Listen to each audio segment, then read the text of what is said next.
When I say that self love is the key,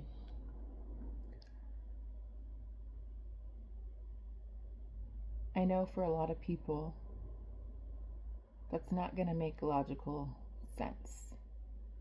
And it's not supposed to make logical sense on the surface. I have been able to make logical sense out of it because I love to utilize logic and trace the roots of things. When I say self love is the key to everything, I truly, truly mean that. Because at the end of the day,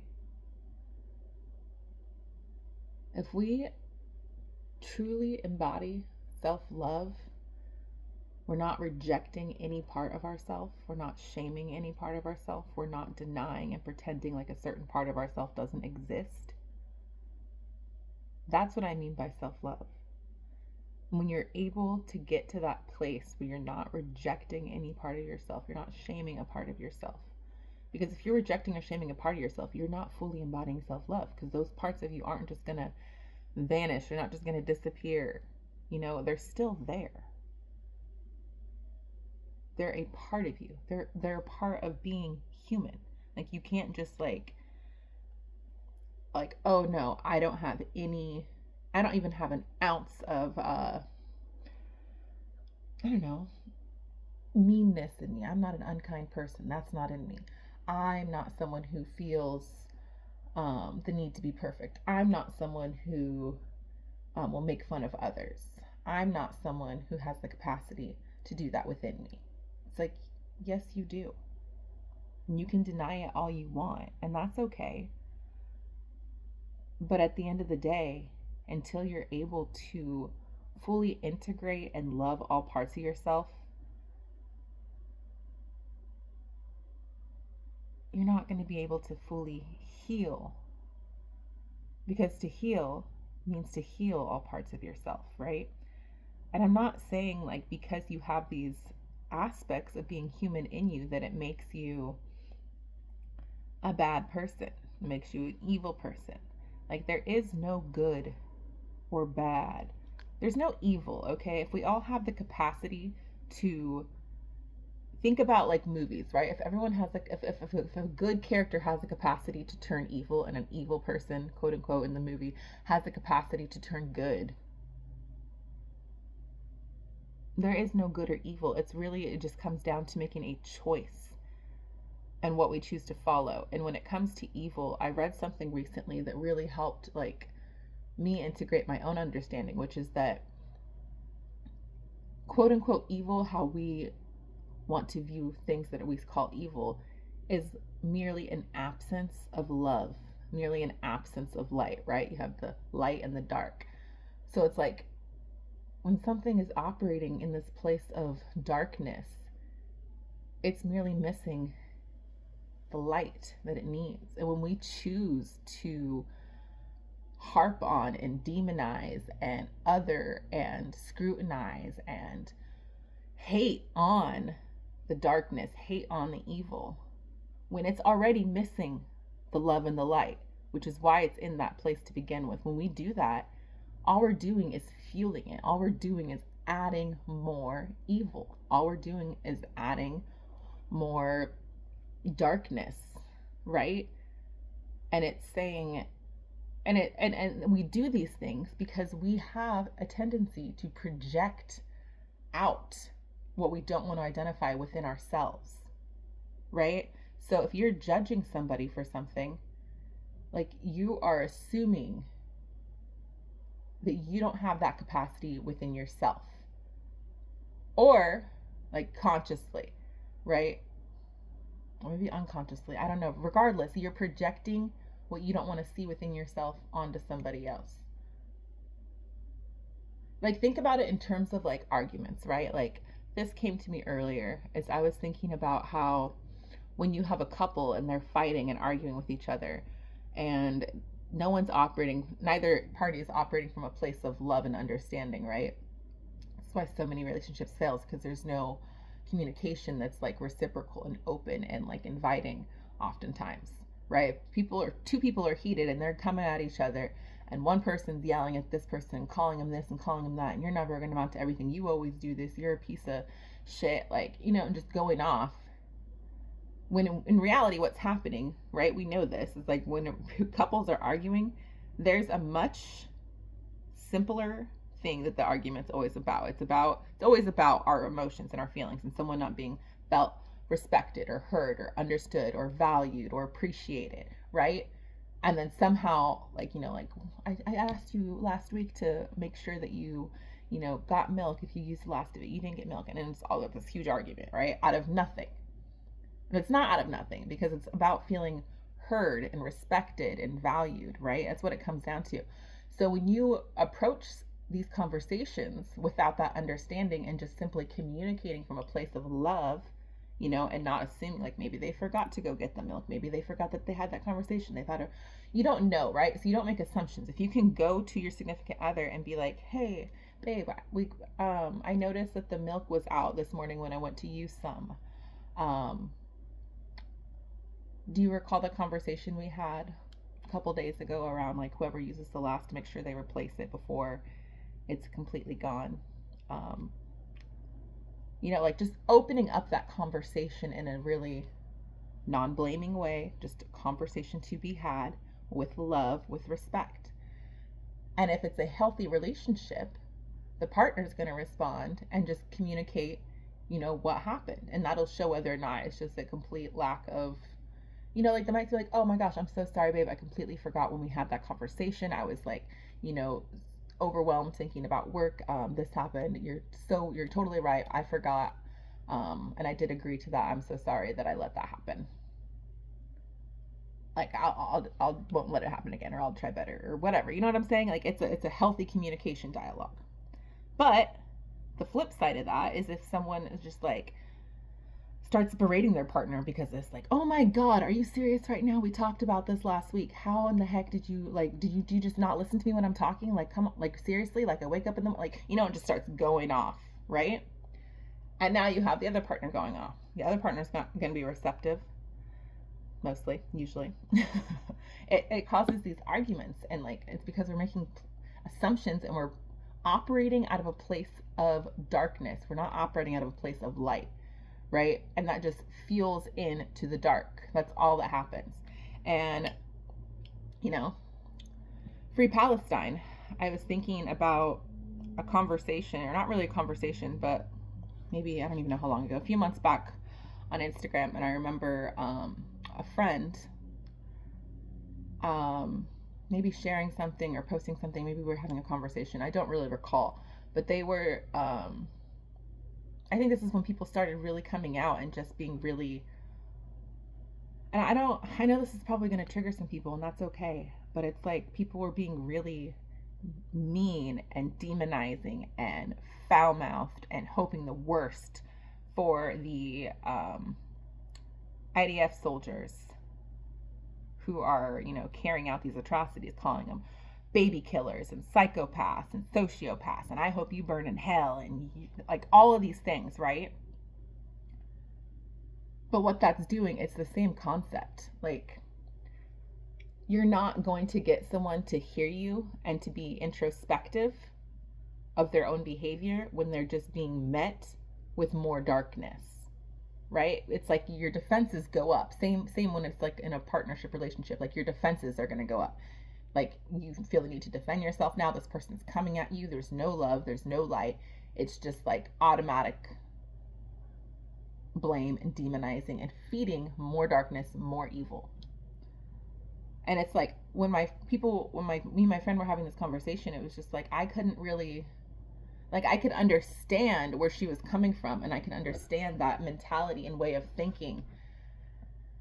But at the same time, I'm able to like recognize that it's like, and this is like goes back to me crying on behalf of people that it's just like Elon Musk, and like, it's just like these people have something going on within them. And what it comes back to is like they don't love themselves. And there's also like all these other things, right? There's like government programming and like propaganda, that kind of thing. But it's just like that's part of the point. It's just like if someone's been brainwashed essentially into operating and thinking and believing a certain thing, and they're raised in that, like these people are still gonna look back, especially the young ones, especially the people who just thought they were doing the right thing. They're gonna still look back when all is said and done, and they are gonna have such remorse and such guilt, right? Like they're gonna be,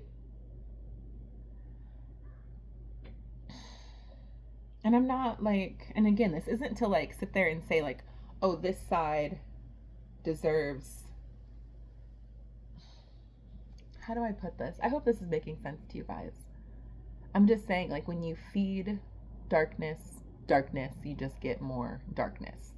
Darkness has to be met with the love, with light, with openness and understanding, right? And it takes a lot to do that, right? It takes a lot to do that, especially when we are unhealed souls searching and trying to figure out how to fully accept it, incorporate, and love ourselves. If you approach somebody and you're just going off on them and calling them psychopaths and baby killers and this and that, and it's just like, sure, those are things that they're doing 100%. But at the same time, do you think that opens up a space for them to want to communicate and to like, not even want to communicate necessarily with you, right? Because what they're experiencing internally is like, I can't even like probably imagine like what they're experiencing internally, like with their own psyche, like dark night of the soul type ish. But it's just like the way to open up and try to have conversations. And I'm not saying everyone's going to be receptive to having a conversation. What I am saying is it takes us feeding into the light, feeding into the love to be able to try to start opening these doors, because there's an imbalance happening, right? Evil is a void of lightness. If you try to approach someone with the same response, like it's the same kind of open dynamic that you would with your partner that you love and respect and can understand that maybe something happened, that they forgot to do this or didn't hear the conversation, or you know what I'm saying, you approach it in that same way. I know they're very, very, trust me, I understand that they're very different, like whatever, you know, one's like partners and over milk, one's a freaking genocide. I get that, okay, I understand. But what I'm saying is when you approach these conversations from more of an open heart space and like not trying to antagonize, not trying to like get you in a moment, because I've seen plenty of videos too, and I'm not judging either side here, but I've seen plenty of videos too where there's, you know, people having conversations via like, I don't know, like live stream or something, and you have I don't know, they're kind of being goaded into like displaying like how evil and dark they are. But I have yet to see a video where someone's genuinely trying to, I guess, like extend and open up a bridge of light that someone can begin building their way out of the darkness that's like enveloped their soul. And it's like, it's going to be different for every person, obviously. Like not everyone's like programmed and like has had the same sort of traumas. And I don't care, I'm going to use the word trauma because I don't know what other word we want to use. We could figure out another word to use, but when it comes to like shit that happened in our childhood, whether, I don't care how big or small, like we're literally forming who we are as children, right? Our way of viewing the world, our way of operating, thinking about ourselves, our places in the world, like certain roles, like how we're supposed to handle all our emotions, how we're supposed to handle other people's emotions. Like all of this stuff is programmed into us. How we're supposed to take care of ourselves, love ourselves, think of ourselves, treat ourselves. This is all programmed into us at a young age, right? So these are, I don't know what you want to call them. I'm going to call them childhood traumas, okay? And there are other traumas that occur as well outside of childhood. But those all have an impact on who we grow into, how we perceive and receive the world around us, how we interact with the world around us, how we identify what our roles and what our place is. And then you have, all the social constructs and all these different programmings that get put in us as well. So I'm just saying we need to find a way to start feeding into the light. And the only way we can feed into the light and extend bridges to give light where there is voids of light is to first go inside. Because if you're not going inside yourself, you're not going to be able to even fully comprehend and understand where I'm even coming from right now.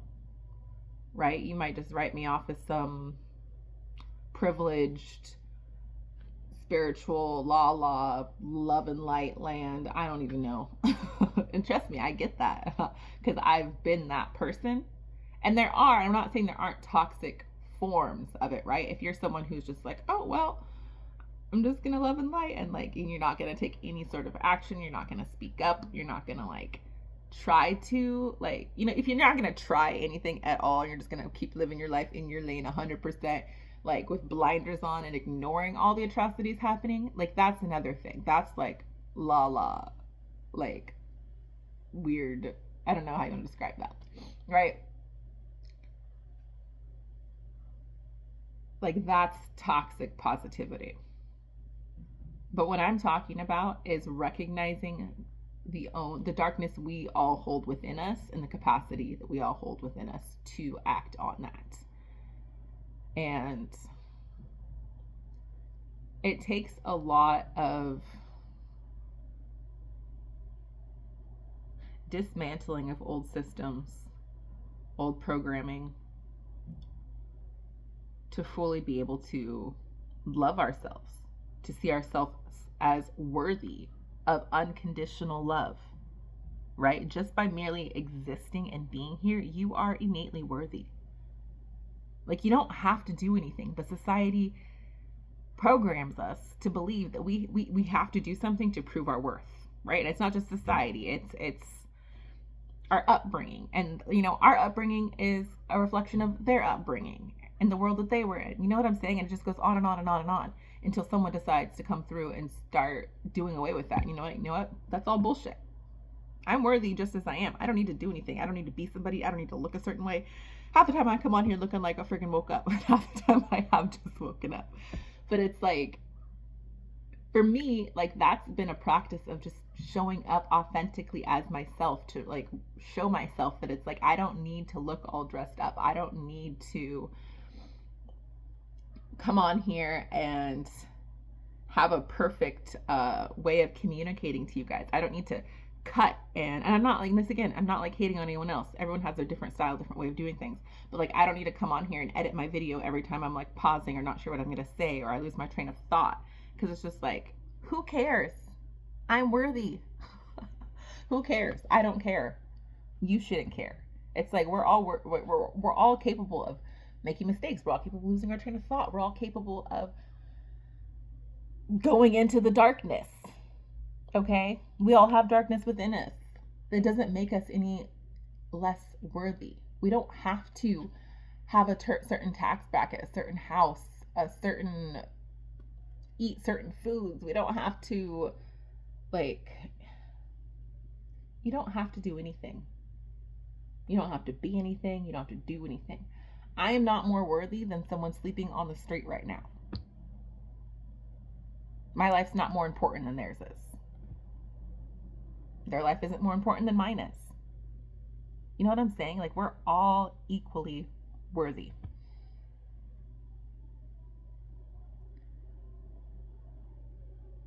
And I think the reason why self-love is such a huge lesson to fully learn and accept. And it's really funny because I know how that might sound. And I also know that we trick ourselves. We might think that we love and accept ourselves fully and completely, but it's my love. If you're not able to be vulnerable around others and just completely be yourself, there's some part of you that's still not accepting yourself, right? Because Vulnerability is the embodiment of self-love. Just being yourself, right? Not overthinking things, like not questioning if you should say this, you should say that, how you should respond, or shrinking or not speaking up. Like, just completely being yourself. That is the embodiment of self-love. And, it's a lot easier said than done, right? This has been a journey for me, and it's still a journey. I don't even know if I've done it or not. Like I think I have, but then at the same time, I know that like these things take time to integrate, and I know that these things take time to like really, I guess integrate's the right word. I was gonna say settle in, but and more lessons come up, and at some point you learn that it's just like even if there are things that come up, that doesn't mean that you have to see something as being wrong with you, right? Let's say you feel like you finally done it, you feel like you fully healed yourself, you completely love yourself, and then 2 hours later, the next day, like something happens and you notice like all this anxiety is building up and you're getting triggered, and then you're like, oh my God, like shoot, what is this? Let me try to heal and fix whatever this is now. It's like that's still embodying the mentality that something's wrong with you that needs fixing, right? And so you can obviously, I guess at that point you're wanting to approach things from a place of love and understanding and just being like, as opposed to like, what's wrong with me? I need to fix this. Does that make sense? I'm sure that's making sense to the people. It needs to make sense too. And it's like at the end of the day, the people who are quote unquote evil and who are devoid of light and who are in their darkness, they're the ones who love themselves the least, who are hating on themselves internally. And just because something doesn't look how we would expect or think it's going to look doesn't mean anything, right? You could have the most attractive, confident looking woman strutting down the street and everyone's like, oh my God, like, God, I wish I could be that confident. I wish I was like that. And it's just like, you don't know what's in their mind. You don't know if they even feel that way. They may be riddled with anxiety as they're walking down the street. You know what I'm saying? Like, things aren't always going to look the way we think that they're going to look.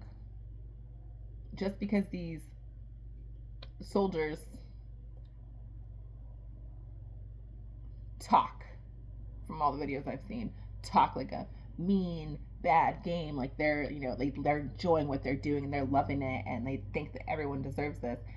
And it's just like, okay, they might on the surface because of the programming and the way that they've been raised and how much they hate themselves inside, how much they don't love themselves inside. But the reality of it is their soul knows that it's wrong. Their soul is deeply hurting that these things are being carried out through their hands. But the darkness within them is so strong that they can't even really feel that light. They're just separate from it. And the only way to like allow people to start to feel light is to give light. And that's not saying, just use your discernment, like, I know this will make sense to the people it's supposed to make sense to.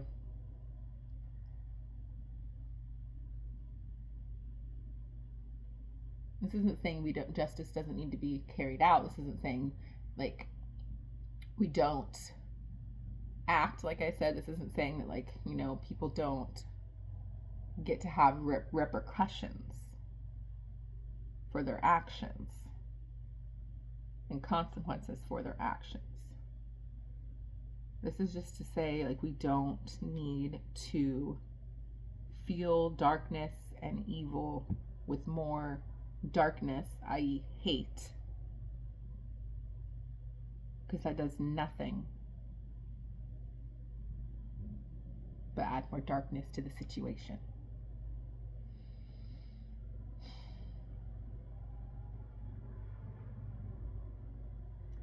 And it's funny because these concepts that like we've heard about from like, I don't even know. I'm thinking like MLK, and like people always like want to reference like, you know, his stance on like love and like nonviolence and all that. And it's like I understood that when I was younger, and then I kind of didn't understand it. And now I think I'm fully maybe understand what he meant by that, because you know there would be both sides, because then people would reference, you know, oh well, you know, nonviolence and all love, but you know all these things happen and it wasn't a nonviolent revolution and da da da da da. And it's like 100%. But what he's talking about is choosing acceptance, choosing love, choosing light, choosing to see the humanity in the other, even if the other refuses to see the humanity within you. And so that doesn't mean that things don't get a little crazy. That doesn't mean that things don't, you know, because you don't know how receptive the other side's going to be. You don't know. And it's like difficult because most people do carry that hate and disdain towards the other within them, because, and only because, they have not truly and fully accepted themselves on a deep level. And it's really easy. This is the thing I think about when I think about religion, and it's really easy to be able to other and put yourself on a pedestal when it comes to religion, because within religion, I don't know all religions, there's heaven and there's hell, right? And if you're someone who's going to hell, then you have the people in the middle ground who are on earth. And they're like, well, I'm not that bad. I'm not Hitler. I'm not this. I'm not that. Like, so sure, I'm not like leveling up and truly fully to like embody self-love within myself to the point where I can learn how to extend light. I know that's controversial, but extend light to him, Hitler. I'm just gonna say it. I know, but if I don't have to be able to extend love and light to him because he's so evil and so different than me, then I don't need to do anything else to continue to work on myself, because I'm better than him, so I'm going to heaven.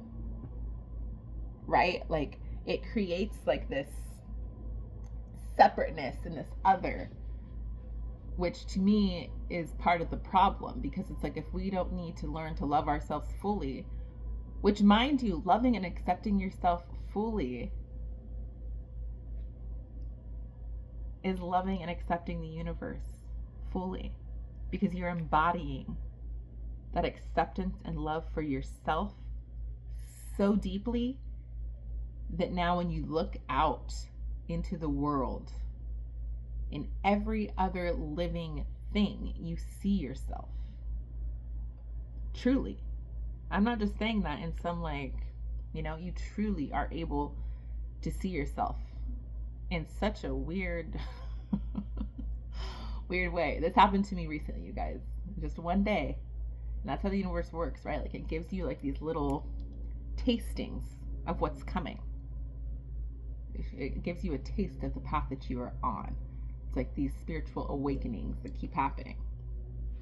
But when you're able to fully embody self-love, and you're constantly working on yourself and not putting pressure on yourself to do, to achieve, like just doing what feels good to you, and not out of a place of fear, not out of a place of, you know, doing things out of a place of faith.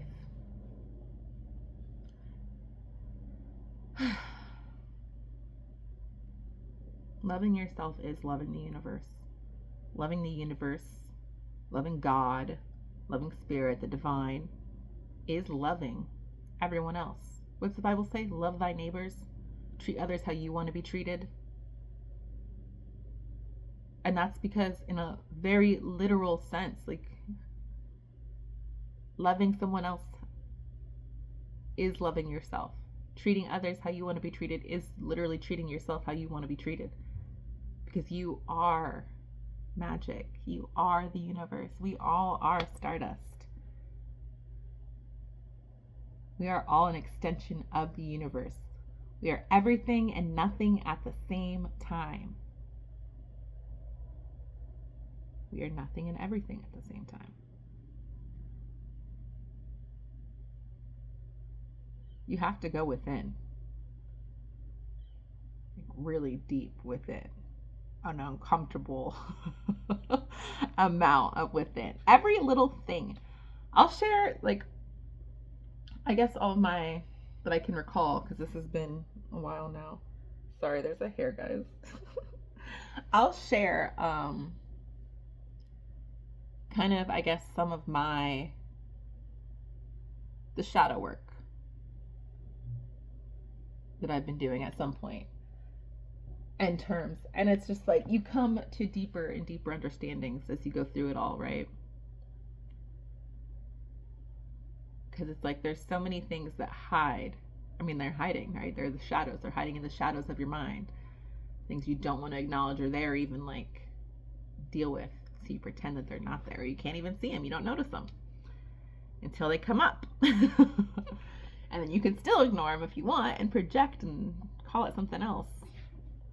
But the reality is,